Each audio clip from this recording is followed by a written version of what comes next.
What's going on? What's going on, guys? This is your man, Real Deal, Steele, coming to you live, technically Wednesday, November 23rd, for a late stream. Haven't done one of these in a long time, fam, a long time. But welcome to the graveyard edition, Insomniac edition, if you will, of Steele Live. I'm, of course, your host. It's great to have some of you fine folks with me this late evening. And, honestly, I wasn't feeling the best today, and I was just kind of laying there, feeling like Cameron from Ferris Bueller's Day Off. When Cameron was in Egypt's land, let my Cameron go. And I said, no, put a little pep in your step. My man, get yourself a suju, get yourself some vitamins. Slap back into reality. Clap back to all the madness that's going on in this world, and get up, do a late stream, if you know what I mean. Get in the groove, let's do it to it. Of course, I can't scream too loud because of my neighbors in my apartment complex here, but here we are, guys, here we are. Before we begin, if you haven't hit that like button, it really does go a long way. And also, if you're brand new here, please subscribe. We've got a great little community here. I want you to be a part of it.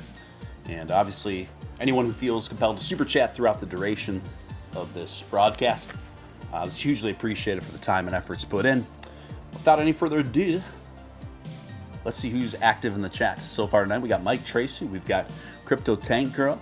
We got Alan Schneider. We've got the Zombie Doge Army. What stream would be complete without the ZDA? Miles, good to see you, Miles. Hump Daisy, good to see you in the mix. Haven't seen you in a minute. Hector the Dude, yes, my dude, good to see you as well, sir. And Brian, good to see you, Brian. Brian's blazing it. And the list goes on, Anyway, thank you for joining.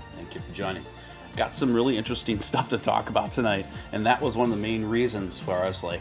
Some of the stuff's that's very topical, very provocative, and I didn't want to wait another day to put it out there and float it by you fine folks. So, let's just start at the top of the pops and work our way down. Let's see. This comes courtesy of Bloomberg. You know what a big fan of Bloomberg I am. I was roasting their the Twitter Space title on Twitter yesterday, and Elon got caught wind of that and gave me a response to that. Probably a couple of you folks saw that. So what happened was I woke up really early morning the day before yesterday now, technically, and I saw this Twitter Space going on that was fairly well populated. And the host of the Twitter Space was Bloomberg and Bloomberg Opinion, with a bunch of legacy journalists sitting on the panel there. And the title of the space was Trump allowed to be allowed back on Elon Musk's hellscape. So they're describing Twitter as a hellscape due to account reinstatements and the trajectory that Elon is going with the platform. And I tweeted something out. I took a screenshot of it because I was amused by it. I didn't even expect to do anything with it. But then it's kind of for my own amusement at first. And then I tweeted it out with responding to Elon with the caption. I'm paraphrasing here, but I was like, even the people that hate Elon the most can't stop talking about it on Twitter. Even people that are hating Twitter the most can't stop talking about it in spaces on Twitter. And Elon responded with laugh emojis or whatever. And so that was a little fun way to start the day, right? But anyway, I couldn't go on scanning through quickly this Bloomberg article without thinking of that. Anyway, they call it Twitter survival as a subscription service depends on Apple and Google. Here we go. And keep in mind, this article is already a day and a half old now. I don't know how many of you have been tuning into my Twitter Spaces lately, but I was talking about this last night. So late last night, I had a Twitter space with Catherine Brodsky, Ian Miles Chong, and Ari Jacobs. And they were kind of my co-hosts. And we had a really, really interesting conversation that took a lot of turns. But the title of my space was, is Google and Apple trying to thwart and undermine Twitter? Now, Ian Miles, who he's also got a pretty large YouTube channel and large Twitter presence, but I think his YouTube show and channel is called Catch Up, I believe. But anyway, him and I were having polite disagreements about it because he seemed to think that it wasn't a big deal and that perhaps I was reading too far into this and that this was possible, but nothing that poses a real emerging, urgent threat. I politely disagree. I wouldn't put it past. When we see how the legacy media and corporate press and big tech in the past has acted in terms of how far and the lengths that they will go through to control the narrative in terms of conversation in the public square, and I've often referred to it as societal curation. They've shown us that they'll virtually stop at nothing. So even though it may not be best for them monetarily to sever ties with Twitter right now and stop carrying the app on their respective app stores, both of these companies have showed us in the past that money is, I still believe it is the predominant motivator and motivation, but it also gets to a point too where some of these companies, they get so astronomically wealthy and in the green that at that point it just becomes the other objectives come into mind aside from wealth, and that is controlling the conversation and trying to curate the public square and the direction of the world culturally, sociopolitically, in the direction that they would prefer. Of course, Google has a profound impact on this, right? Because that is the number one, hands down, it's not even close, number one search engine on the planet. And so what they do, and we have plenty of evidence to substantiate that, for example, Google will, very carefully curate the search results when you look up certain topics, right? And some of this can be controlled by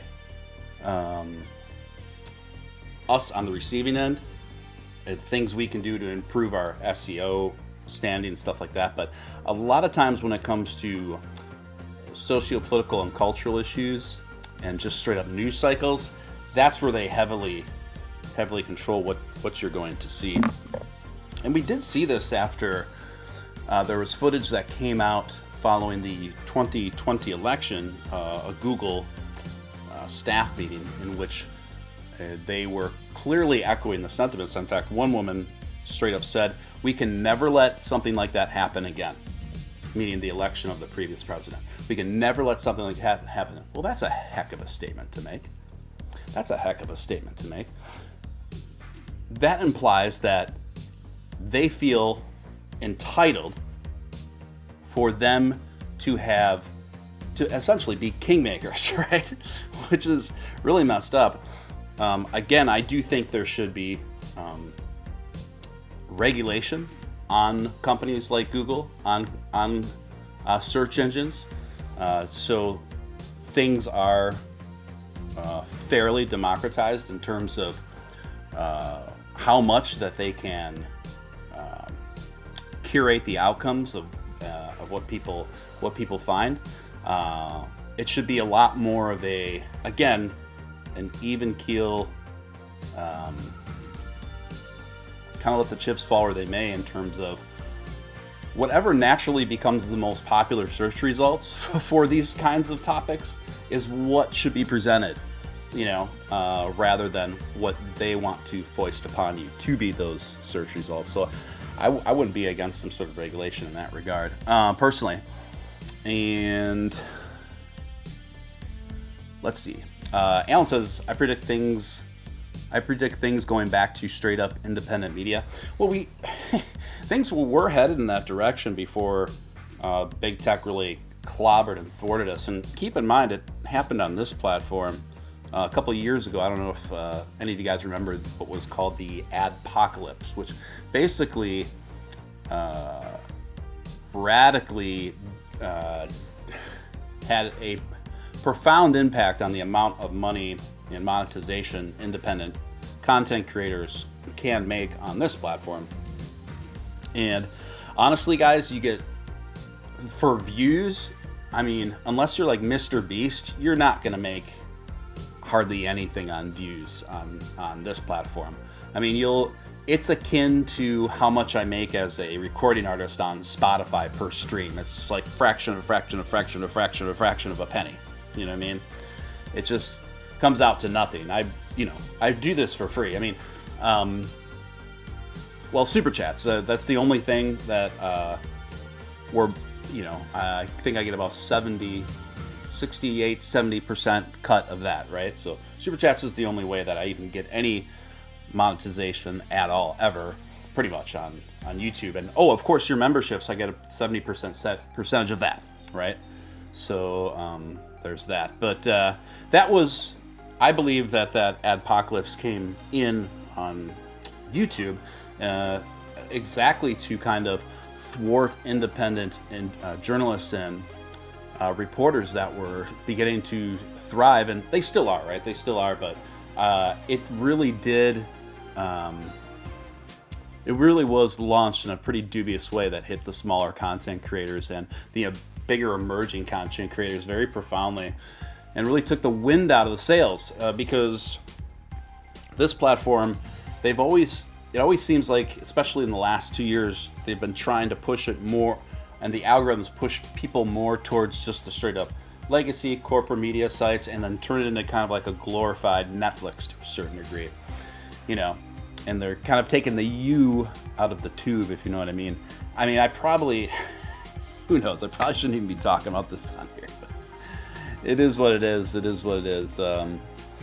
Anyway, so another reason why I think that Google and Apple may really try to either completely undermine and willfully planning to try to get Twitter to fail is because, and this is where I take it very seriously, because the previous head of Twitter's head of safety and integrity, Yao Roll, who actually seemed to have parted ways quite amicably with Elon, which is good to see. Anyway, he's been doing some interviews here and there since his departure, and since he departed, he's been making statements like, he actually has been giving props to Elon, which I didn't expect given his history, but he said, actually, since Elon took over, it has become a safer platform, and he's running a more lean but more effective operation, in his opinion. I thought that was really cool of him to admit. But he also said that he was concerned, I mean, he's explicitly and unequivocally stated, Gal Roll has expressed concern that both Google and Apple may succeed in undermining and destroying Twitter. Okay, he said that. And you can look this up. And he said it's because they have the real power, right, to introduce new terms of service on their app stores that would disqualify Twitter from being carried there. And they can do this at any time, and we've seen them do this in the past, or we've seen them at least selectively enforce it. Okay, a good example would be of Parler, where we saw them put a pause on Parler until the leading up to the election on 2020, and then they resumed it after they updated Parler, changed a few things around to accommodate them, and they reintroduced Parler to be downloaded after the election. So the timing, that's interesting. Make of that what you will, but that's interesting, right? That's interesting. So they could do very well try to pull the same thing with Twitter, right? So just be on the lookout. Just be on the lookout. I also think that Elon is already, well, thinking about this, and it might come down to, I mean, we are in an absolute paramount moment here where we are embattled in a lack for a better word, a war for the narrative. And these people will stop at nothing, guys. They really will. So Elon might have to just start his own app store, release his own kind of phone, whether that's going to be a Tesla phone or a new phone company, or I think a SpaceX phone would sound cooler. I would buy a SpaceX phone. He has alluded that manufacturing his own phone might be in the future, and that's what he's going to have to do.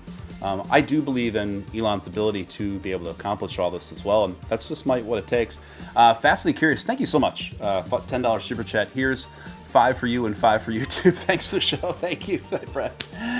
Thank you. I think it comes out to more like $6 for me, but yeah, still, point taken, and appreciate you. Thanks for kicking things off, Jason. Slide Nudge come with $2 super chat. Appreciate you, man. Free the tube. Let you out of jail. Yes, indeed. Please. Unshadowban me, YouTube. Unshadowban me, Twitter. $5 super chat from Zombie Doge Armory. Thank you for coming through the super chats, guys. Really appreciate it. Speaking of super chats, before I forget, what's the outro song? Not the Elon one, but the normal one. Asking for Josh Rendell disavows. Texas toast. Okay. Well, I will remind me, and I will DM it to you, Zombie Doge. But I do know that it's a Dido remix. Remember Dido? But I'm not sure the artist that remixed Dido. But remind me, and I will look it up. I will find it for you. And thank you. Zombie Doge says Elon already has the satellites. Why not create a phone? I think it's coming, guys. I think it's going to have to go there. I do think that both Apple and Google are considering this to be a viable option. And another thing too is his first name is eluding me, but his last name's Schiller. With a name like that, he really should be in the crypto token scene, right? But he recently deleted his Twitter account. And he is responsible for head of Apple events and the curation of the Apple App Store. Okay. So again, other people say, don't make too much of this. I suppose I wouldn't if things didn't all line up. And I'm not saying that's happened. I'm not saying that's exactly what's going on in an urgent manner, but I am telling you that this is on the table, and I have no doubt that at the very least, Apple and Google have been talking about this, perhaps as a nuclear option to take Twitter down. It's interesting. Elon responded to, who is that guy? I'm not like the biggest fan of him. Dinesh D'Souza, I think his name is. Let me look that up right now. Let's just look at Elon's Twitter. But I thought Dinesh and Elon made a pretty salient point in that regard, and I thought it was accurate. And there was some pushback on it. Also, did you guys see where Elon discovered? And he posted a little video of it. He discovered in one of the storage rooms at the Twitter headquarters in San Francisco that there were a bunch of t-shirts that had the Twitter logo on it that literally just said #StayWoke. You can't make this stuff up. I mean, talk about confirming your stereotypes. It's just wow. Anyway, Dinesh D'Souza had this to say. The day before yesterday, he said, why don't we hear much about leftists being back on Twitter? Why? Because they were never kicked off in the first place. Their lies and misinformation simply escaped all scrutiny. Censorship has been deployed as a one-way operation against conservatives. Elon Musk just responded today with, correct. And I don't consider myself a conservative or a progressive, but I will say that I think that's a fair statement to make, that overall, and there are some exceptions, but they're just that. They're exceptions, where the rule in the previous TWIT administration really did have it in and was really biased against anything right of center. I would even say center. I would even say, and this is the thing, I talk about this sometimes too, I think conservatives themselves do themselves kind of a disservice when they talk about the war on conservatives as far as stifling of free speech, because it doesn't just affect conservatives. It affects anybody who walks outside of any of the corporate press narratives, legacy media narratives. And so I think conservatives would be much smarter to talk about everyone that it affects, not just conservatives. So, and I think that's an important distinction. I think it's an important distinction. Hunter says, charts have been looking good today, a good bounce. Yeah, things are looking up. As far as crypto goes, things are starting to perk up a bit, right? Time for the percolator. It's time for the percolator. It's time for the percolator. Yeah, that was a roller rink jam when I was a kid. You know what I was never good at? I loved to roller skate when I was a kid. I was never good at the limbo. I always enjoyed doing the limbo on roller skates, but I've never been very flexible. And I always have to fight my lack of flexibility.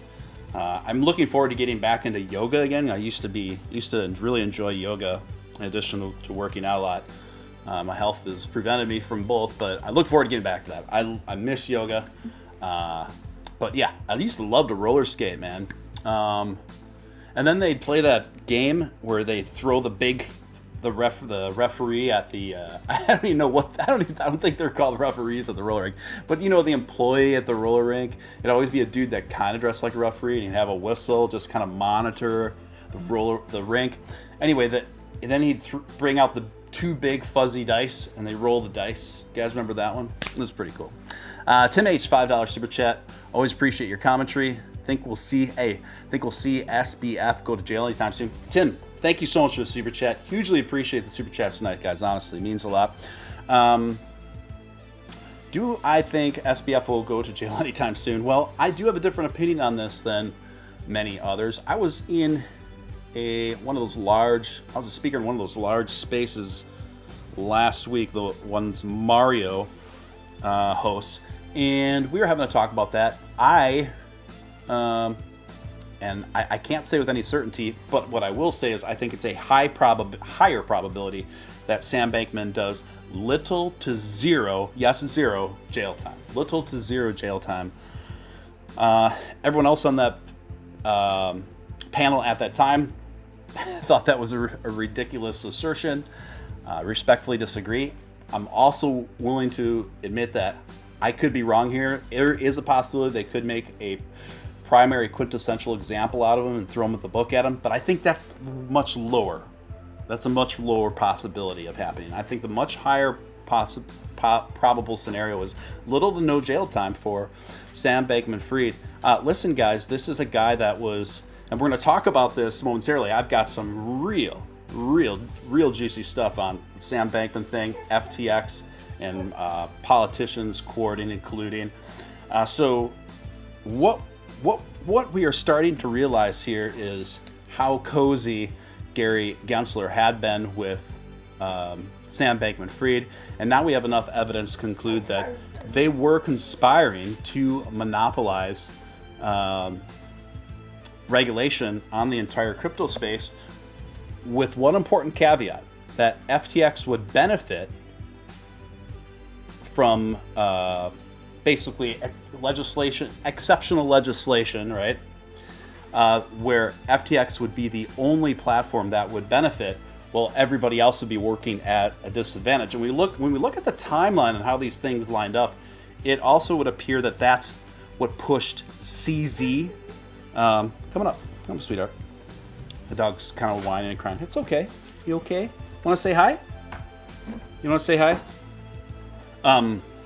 It would appear now that was the straw that broke the camel's back, where CZ pretty much called out Sam Bankman-Fried, and then we saw things domino from there. So, and they were fairly close before then and did a lot of business before then. But then I think CZ felt super betrayed when he realized what was happening with that level of collusion between the SEC and himself.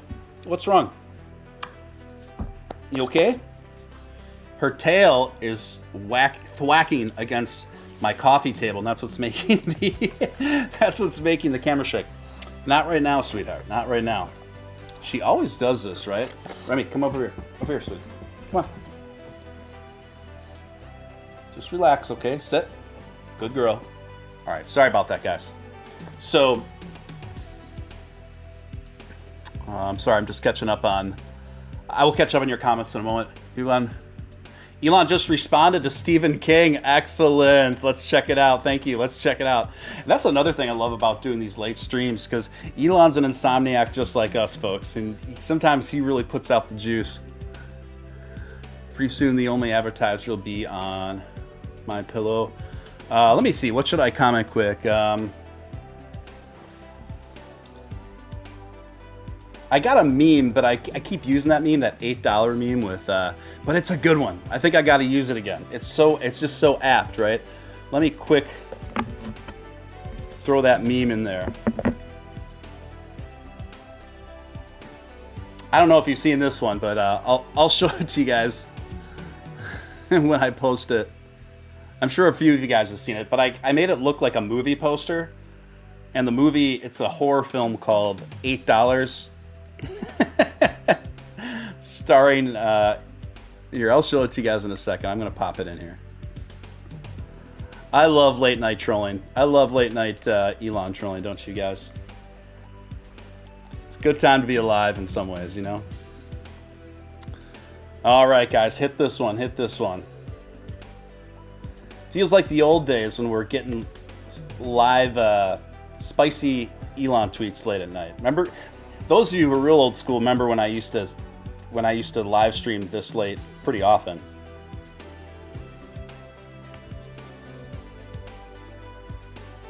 Oops, I think I put in the wrong link here. Here, the second link, hit the second link. Yeah, hit that one up. That's the movie poster I'm talking about.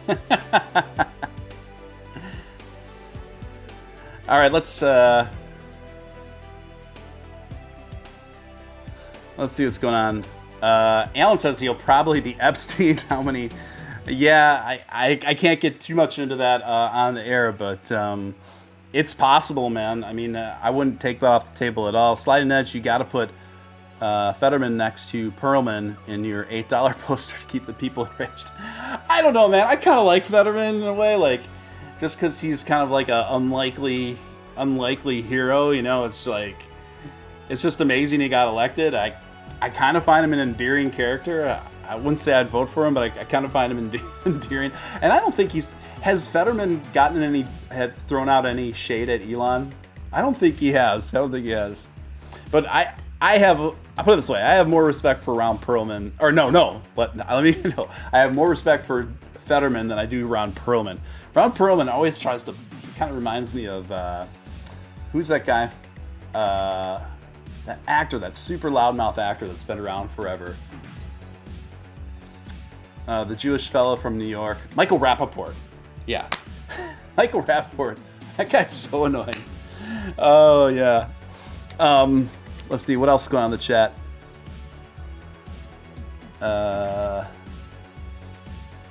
Goldfruppel says, my friend had a Bitcoin on FTX and now it's gone. Oh my gosh.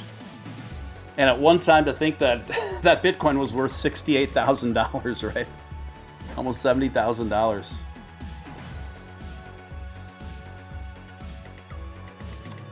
I think most of us would have sold a lot more at the top if we knew that that was the top, right?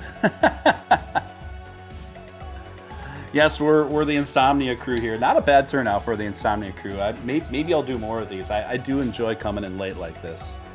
And I'm certainly not competing with any other streamers in my lane, right? So there's that. You know it would be fun. Oh, by the way, thank you, Pump the Doge, for throwing throwing a link to the live stream in here. I'm gonna post that too. We're live partying. Join us, and I'll put the link there as well.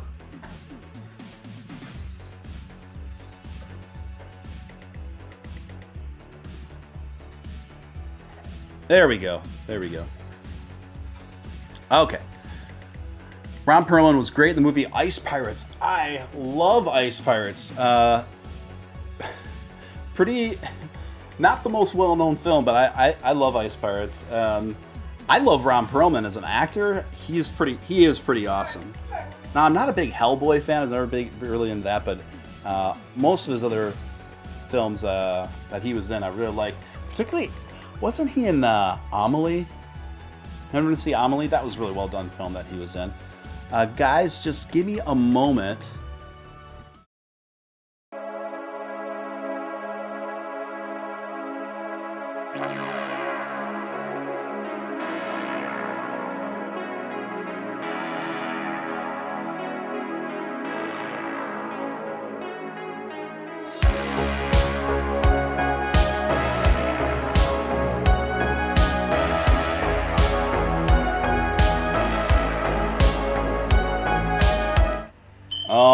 All right. So let's see. Crypto vampires. Yes, the crypto vampires are back. Josh says FTX nearly screwed me. Glad you got out in time, my friend. You know what else was a good movie? A B movie from the 80s, science fiction film, like a sci-fi comedy called, was that Ice Pirates? Or is that Space Pirates? Let me look that up. Now I'm confusing my B movies. Let me see if Ice Pirates is what I was thinking of. Ice Pirates, Robert Urich, that's the one, man. You're right.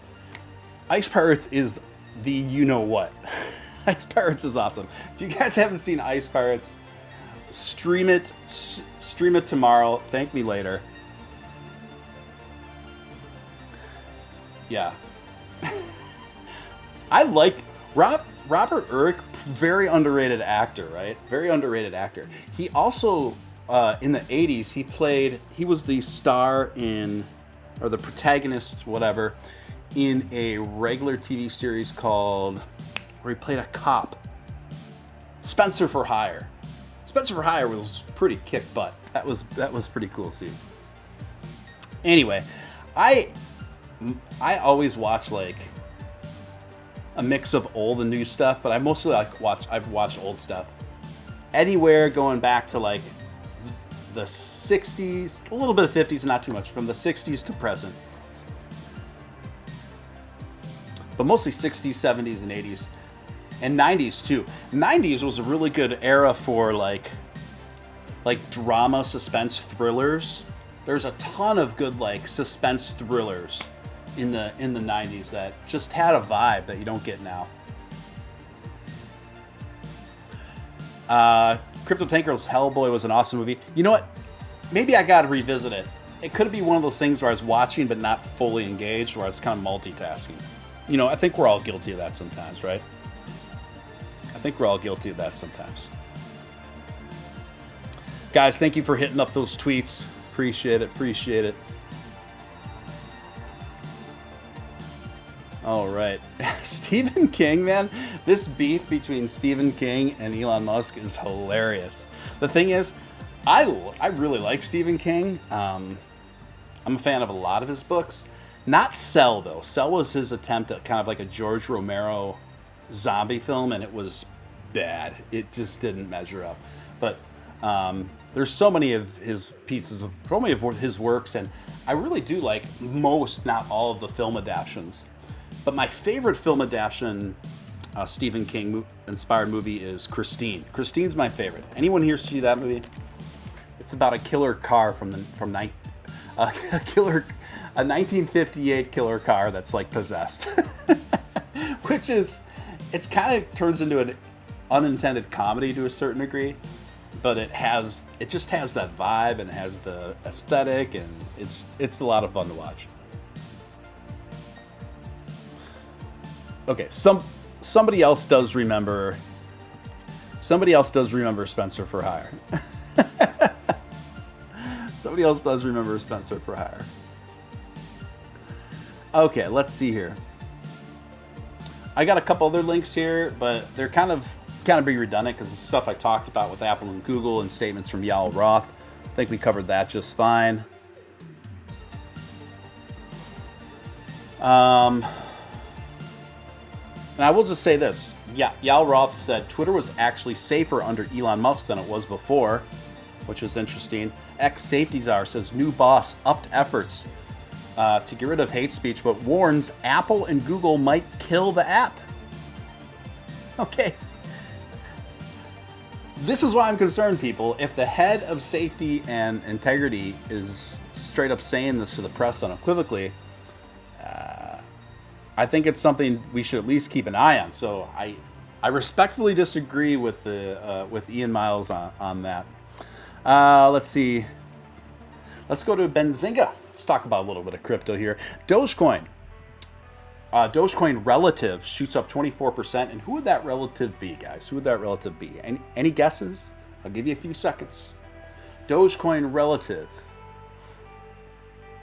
Hint. A relative in its blockchain. Litecoin. Litecoin seems to just sit in a coma for really long stretches of period of time, and then occasionally it'll just really ramp up. And it's one of those times right now. So at time of writing, and Litecoin was trading, now it's up nearly 25%. So that's pretty wild. And I don't know, nearly 30%. So that's pretty wild. I don't know where Litecoin is sitting right now, but looks like, oh yeah, looks like it's still up overall. But I don't want to get into charts right now, but I thought that was cool. Litecoin to me is one of those safer crypto investments if you're willing to just totally forget about it for super long periods of time. Like even more so than the other top 20s. Maybe some kind of weird, some folks, I love old Westerns. I love spaghetti Westerns, Alan. I love classic Westerns. I actually think they've been doing new versions of spaghetti Westerns pretty well, some of them. I've seen a few really good new Westerns that were done in the vibe and the cinematography vibe of spaghetti Westerns. I love that stuff, man. Did you want to read the Elon King tweet to the YouTube audience? Oh, did I not? Okay, let me go back, guys. So Stephen King tweeted out earlier today, well now technically yesterday, pretty soon the only advertiser left on Twitter will be MyPillow. Kind of funny. I mean, not bad. Kind of funny. Like, not great funny, but kind of. And all Elon Musk responded back with, oh, hi, LOL. And it's so funny because Stephen King can't keep Elon's name out of his mouth. And he can't stop dissing Twitter and dissing Elon Musk. And Elon will just chime in one out of every several of Stephen King's tweets and just say something like LOL. I think the last time he just responded with like laugh emoji. He's like, it's cool, I'm still a fan. It's still a fan. It's cool. That was pretty great. Let's see here. Who here has read Sphere? Is that a Stephen King book? I haven't, but Goldfruppel says good book.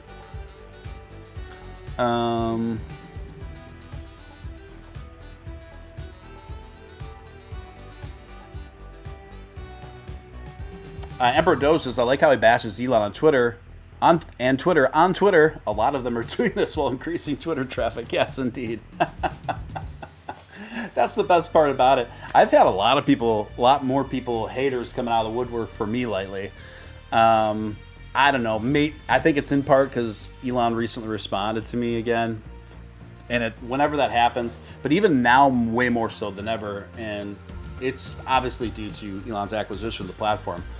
it's always like you're a, and it's always like very the same 2-3 vulgar terms that I'm basically simping for Elon and all this kind of stuff, and they get so angry and they try to get so personal, and the insults on me from these folks have been coming in a mile a minute, and it's just like everything from insulting my cowboy hat to my bio to someone even told me today, no one will care when you die.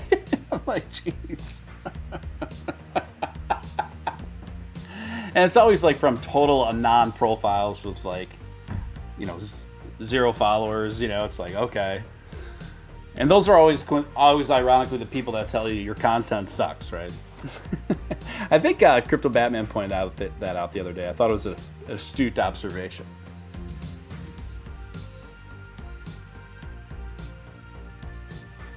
Corey Smith, do you think Voyager holders are going to be okay? This is what I got. This is what I got for you, Corey, because I'm a Voyager holder myself. This is what I got for you right now. I'm crossing my fingers. So the last bit of good news that I've heard on this is that CZ was opening up deals, opening up negotiations as for to at least make bids on it, right? To at least make a bid on it again. So that's encouraging. I'm not the biggest fan of CZ either. I don't trust any of these guys. I don't trust any of these guys in the exchange scene anymore. But that being said, I really hope that CZ acquires it, Voyager. That would be fantastic. Honestly, that's where I was holding most of my Dogecoin, for example, among some Bitcoin and an ETH and some AVAX and stuff like that. So I thought that was pretty encouraging. Let's get to another one. Guys. Let's get to Trent Reznor. Now, Trent Reznor, the first album that Nine Inch Nails came out with, my favorite Nine Inch Nails album to this day, Pretty Hate Machine. It just sounds distinctly different than all the other Nine Inch Nails stuff. It's a little bit more electronic, industrial, and less like heavy guitar stuff. I mean, still got the heavy guitars, but it's not as like metallic sounding. It's a little bit more dance sounding and like electronic, industrial sounding.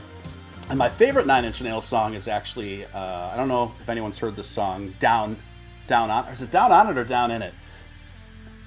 I was up above it, now I'm down in it. Down in it. And yeah, that's my jam. That's my jam. Something about Down In It. I remember first hearing Down In It when I was at an all-ages nightclub back in the day, and it was alternative night. I was a skater kid. I listened to a lot of Depeche Mode and like skate thrash music and stuff. Anyway, I was at a nightclub, an all-ages night, and that came on. I'm like, what is this? And like some new wave girl that I went there with that night was like, oh, you don't know what this is? This is Nen. I'm like, okay. Anyway, and I forget the guy that Adrian Sherwood produced, I think most, if not all, of that album, if I'm not mistaken. And that's a pretty unlikely pairing if you know about that world. And after that, Nine Inch Nails got just like way heavier, more mixing, almost like metal sounding with electronics and stuff like that, which is fine too. But anyway, I didn't mean to go on this Nine Inch Nails tangent. It's just, you guys, I love music, and so anytime you know the tangents I go on, right? You guys aren't new to this game. Fox Business reporting Elon Musk blasts Nine Inch Nails Trent Reznor as crybaby for deleting Twitter account. Elon Musk blasted Nine Inch Nails frontman Trent Reznor as a crybaby after the rocker deactivated his Twitter account in protest of the billionaire's overhaul of the site. Reznor joined a growing list of celebrities who had been critical of Musk's Twitter takeover, revealing over the weekend that he was leaving the platform to protect his mental health. His account had more than 1.6 million followers when it went offline. I'm about to depart, Reznor said in a November 19th interview with a Hollywood Reporter. We don't need the arrogance of the billionaire class to feel like they can just come in and solve everything. Even without him involved, I just find it has become such a toxic environment, even more so now. I need to tune out. I don't feel good about being there anymore. That's fine, bro. That's fine. But there's a couple things about this statement that I find particularly amusing. I gotta say, and one of those is that he is just like takes on this populist kind of for the people vibe. Hey man, we don't need the billionaire class telling us what they know, what to do, what's going on. Excuse me, sir. Your net worth is $80 million to date. Trent is like 2 years of royalty checks away from becoming a billionaire himself. So don't give me this stuff. Don't give me this stuff. I'm just like you guys, man. You know, except I have $80 million. Get out of here. Get out of here. Like, those are like the worst kind of super rich people, right? Are the people that like really try to downplay how rich they are and really try to be like one of us, like working class people. Like, I have no respect for the people. It really explains the Trustafarian phenomenon. And what I mean by that are like, there's always like those super rich kids who like, there's like super rich kids that are super into like, you find them in college a lot too. They're super extra into like reggae. And a lot of them try to like white kids to like grow dreadlocks and stuff. And, you know, they're set up with trust funds for the rest of their lives, or they join Antifa or something like that. And in reality, like, if, you know, being a like LARPing, you know, protester in the streets doesn't work out, they always have that to fall back on. Like, I can't stand those people. And that's the kind of vibes I'm getting from Trent Reznor with this. The people I do respect, I actually dated a girl when I was very young, and her name was Liz, and she was such a sweetheart. And she was super, like, Ivy League. And her parents were very well-to-do. She came from a very well-to-do family. And she made no bones about it. She was chill, she was humble, but she's like, yeah, I'm rich. You know, she didn't try to be anything but like, kind of like this shy rich chick. And she didn't hide from that either. And she didn't try to dress like she wasn't either. And I respect that a lot more, honestly. I respect that a lot more. Anyway, what I find particularly amusing, getting back to Trent Reznor's comments of, we don't need the billionaire class telling us how to solve things. They can just come in and solve things, whatever. I'm like, oh, okay. Well, firstly, sir, like I said, your net worth is $80 million. You're 2 years of royalty checks away from becoming a billionaire yourself. So don't give me that. And secondly, Trent didn't have any problems with the previous owners of Twitter who, guess what, were also billionaires. It only happened when Elon Musk became a billionaire. So these people and these celebrities, they're not against the billionaire class. They're not against billionaires owning particular media companies and social media and big tech companies. They're just against this billionaire because he doesn't have all the right check marks on the narrative, because he's doing his own thing, right? He's not being subservient to the machine. He's not being subservient to the narrative, right? So that's a very important distinction here. So, you know, it's funny. I tweeted something out. I tweeted a pretty funny meme about, I made a pretty funny Trent Reznor meme too. Well, actually, you see it in the thumbnail. It's kind of it. I used part of it for that. But I tweeted about this the other day. I said, sorry, I'm scrolling back on my Twitter to find it. Okay. Trent Reznor quit Twitter due to Elon making it a toxic environment, declaring, we don't need the arrogance of billionaire class. Trent Reznor now worth $80 million. Had no issues with previous billionaires owning Twitter, who dictated our speech. What a man of the people. What a man of the people. So this is an interesting dichotomy where we're seeing all these like Gen X, like alt rock stars and like people that like made a lot of edgy music and content, and now they're just like total like establishment Karens. And like I'm like, you guys, you didn't update you didn't update things. Like you're still operating. You still think this is like, you still think the cultural landscape is like the year 2000 or like 1999 or something. Like lots of things have changed since then, you know. And they just stopped questioning things at a certain point. And it's actually an important reminder to keep challenging yourself as you get older. And the older you get, the more, I believe, cognizant you've got to be of it. And I've always challenged myself, even when I was younger, to my own narratives and my own opinions to make sure I'm staying on top of my own SHIT. You know what I mean? And I think that's what's helped me get to the age that I am now. And I'm still like, I believe anyway, really aware of what's going on and have updated and evolved in ways that many of my peers in my general age group have not, if that makes sense, right? If that makes sense. I'm sure some of you guys know exactly what I'm talking about. Let's see what's going on in the chat. Well, then go to sleep, Crypto Tank Girl. No one's making you stay. Would you have dark hair? When I was talking about the girl before, Liz, she had like light brown blonde hair, as I recall.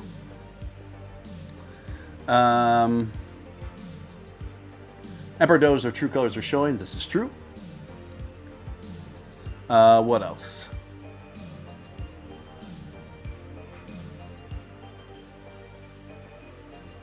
Gold says, if I could afford it, I'd work at Twitter for free. Well, you know, I don't know. You say that, but you would definitely be putting in the hours if you were doing, particularly on the engineering end, if you were working for Elon Musk. He'll work you, but he hires the best and he pays well. So there's that. And it's kind of funny seeing the media lambast Elon about his new policies for his Twitter employees. I've seen like the Washington Post headlines say, basically, dictator Elon Musk is requiring workers to turn in weekly reports to show what they've gotten done. I'm like, okay, like this is pretty standard stuff, you know. It's pretty standard stuff for corporate gig. You know, how dare you turn in proof of work, your proof of work and your progress to your boss? Imagine that. Imagine that. Let's see here. What else? Do I got anything else here, guys? I'm looking. Oh, so I didn't even get to this story, and this was like kind of the headliner. I've done that a few times where I will have a live stream and my headline story, I realized I didn't even get to it after I'd gone offline because I just got so wrapped up in some other amusing tangents. So it doesn't happen often, but it's happened a couple of times. But I think I'm on like 250 plus streams now, so cut me some slack, right? So it seems that there is enough evidence to draw a link now between incoming majority House leader, GOP House leader, Kevin McCarthy. I don't know if you're familiar with Kevin McCarthy, but he's currently the minority House leader, soon to be majority House leader, as a consequence, as a consequence of the midterm elections. So there is enough evidence shaping up here where it's really looking like Kevin McCarthy used and coordinated with FTX and Sam Bankman-Fried to defeat conservatives in his own party for the midterms. And you could really draw the conclusion that this played a significant role in dampening the so-called anticipated red wave. So there's an article here by Michael Shear, who said how Kevin McCarthy's political machine worked to sway the GOP field. Allies spent millions in a sometimes secretive effort to weed out candidates who could cause the House leader trouble or jeopardize GOP victories in November. Of course, as he saw it, right? As he saw it. $700,000 came from Ryan Salame, or Salame. Salami? I don't know. How would you pronounce this? His last name is Salame. Ryan Salami. Ryan Salami. I feel like it's probably not pronounced salami. Like, that would be...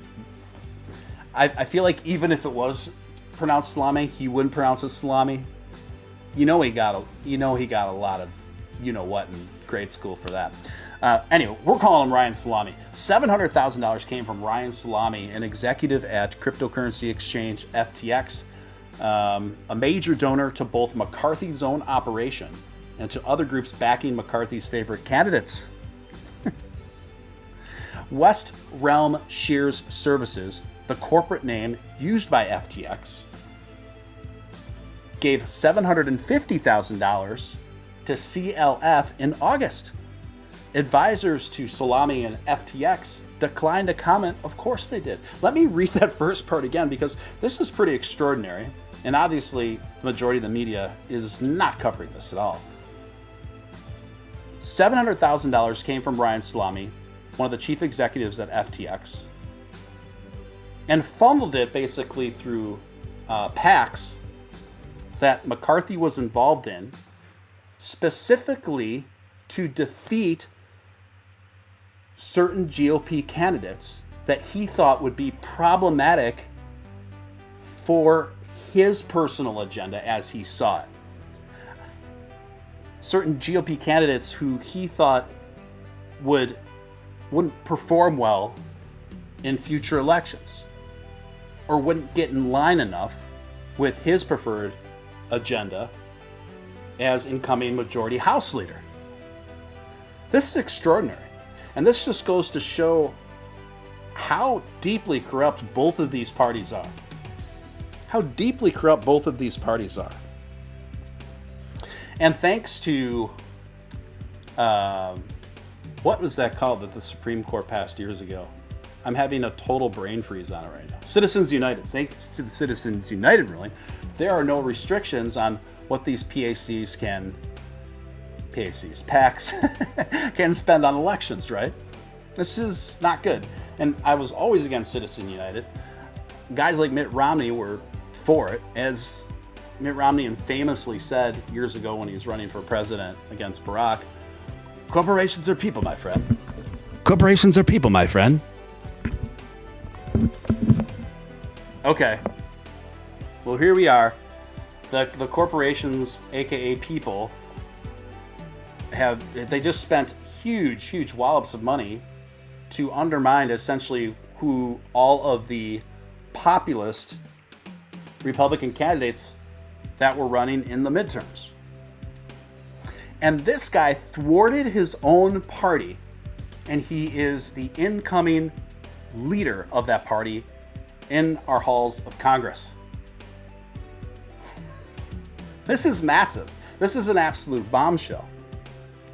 This is an absolute bombshell.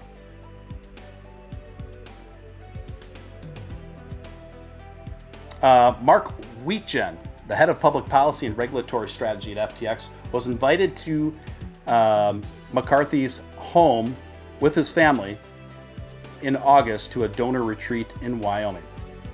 Wyoming's a beautiful state, by the way.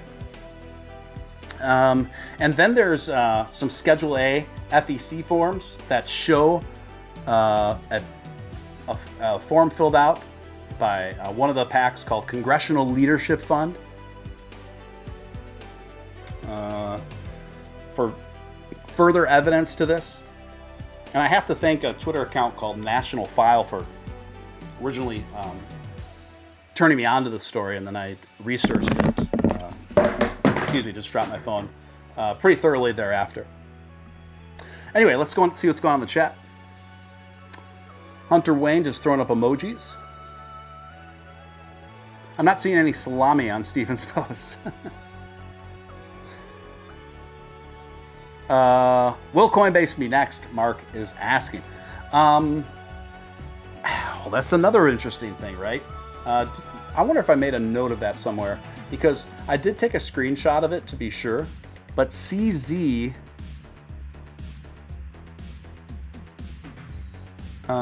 did I make note to talk about this in tonight's show? I'm not sure, gang.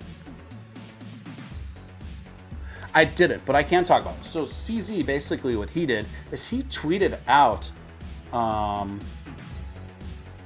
some article that eludes me right now, but had commentary to go along with it that basically was questioning Coinbase's Grayscale and Bitcoin holdings, basically saying they didn't have what they're purporting to have. They're basically insinuating that, and then also kind of giving himself plausible deniability, like, I'm not saying this is the case that I know, but it just looks sus to me, you know. And then he deleted it like 20 minutes later. Let me tell you something, folks. A guy like CZ doesn't accidentally tweet anything out, particularly as it relates to one of his competitors. And he did that. I can almost tell you with complete certainty, he did that knowing he was going to delete it 20 or 30 minutes later. So just enough people, enough chatter, and enough FUD got out to put Coinbase in the spotlight, then pull it down, right? So as we go forward, by default, CZ is becoming the hero of the crypto exchange industry, but only by default, not because I think he's a great guy, not because I think he's got the best intentions for the retail investor, only by default. So keep a close eye on CZ, because CZ is a very good businessman. He's very shrewd, he's very calculated, and he is operating in his best interests, way above and beyond before any of us. I'm just telling you that so you can keep it in perspective as we move forward here, right? So that being said, do I think Coinbase is in trouble? Not immediately. I think it'd be unlikely I don't foresee any immediate like danger zone stuff for Coinbase. Would I say they're the safest exchange out there? Nope. No, I wouldn't.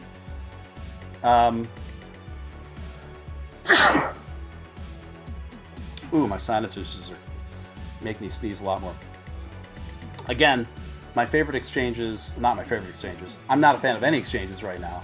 But as I've stated before, if I had to pick a couple exchanges that would probably be all right now, it would be Robinhood and WEBULL first and foremost. WEBULL code, by the way, down below. You can get four or five free stocks just for signing up and putting a deposit in as little as like a dollar or a penny or something.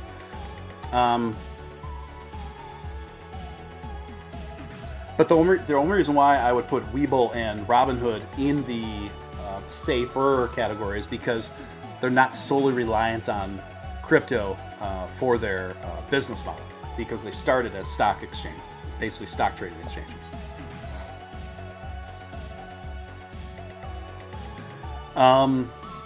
Kraken seems to be pretty sound. I know Nick Balls, he does a ton of research, and he's got so much money on the line, and he trusts, for what it's worth, Nick trusts Kraken.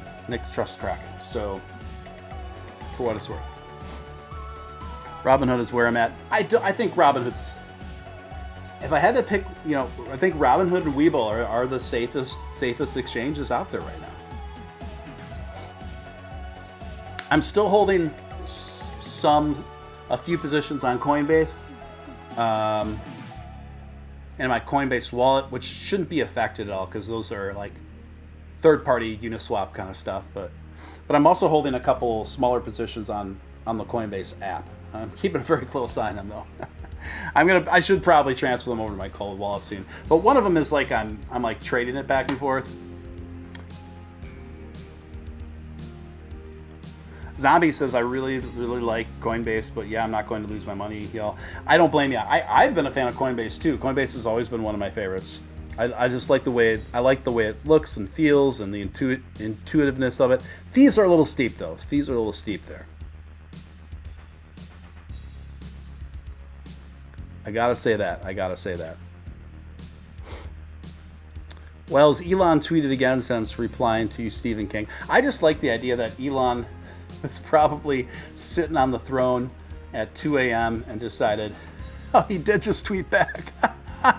Another tweet by Elon. You guys are supposed to be on top of this. Elon just tweeted again. Come on.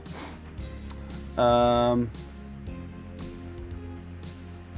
right. I got a funny little video edit that I made on SBF that I'm going to respond to Elon now on.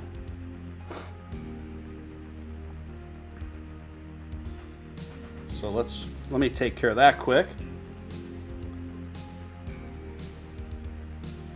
Elon is up and tweeting. He tweeted a couple times, guys, since then.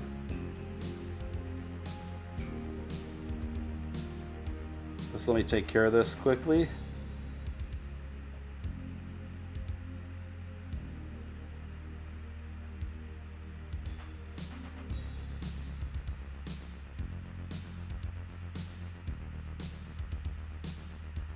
Okay.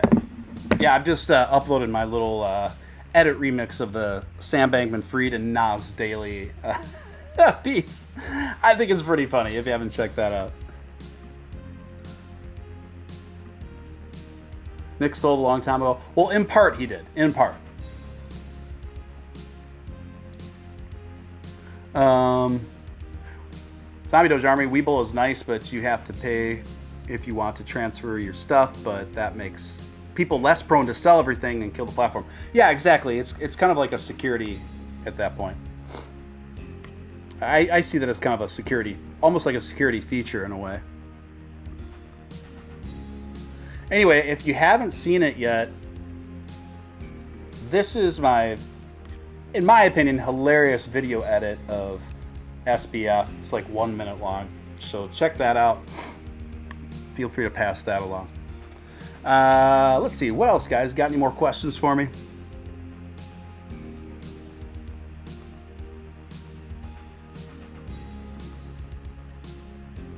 All right. I see we got a few new folks in here tonight. If you're new here, I'm Steele. Obviously, this is my show. Feel free to subscribe. Got an awesome community here. Love to have you climb aboard and join us. So yeah, definitely hit that subscribe, guys.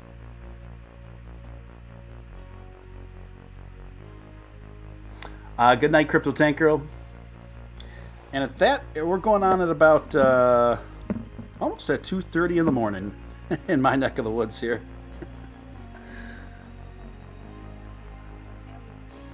Almost at 2:30 in the morning. Guys, I think I'm going to wind this one down, but I want to thank each and every one of you guys for tuning in. Nice little turnout tonight, actually, for a late night stream. I think you're inspiring me to do more graveyard shift editions of Steven Steele Live. So I think I'm going to do more of these. I had a good time. I actually really enjoy doing these super late night ones, and it's bringing back the vibes. So thanks, guys, and thank you for the few super chats that came in and all that. Appreciate your support. I'll be back soon. In the meantime, yeah, you know where to find me. Until next time, this is your man, Real Deal, Steven Steele, signing out.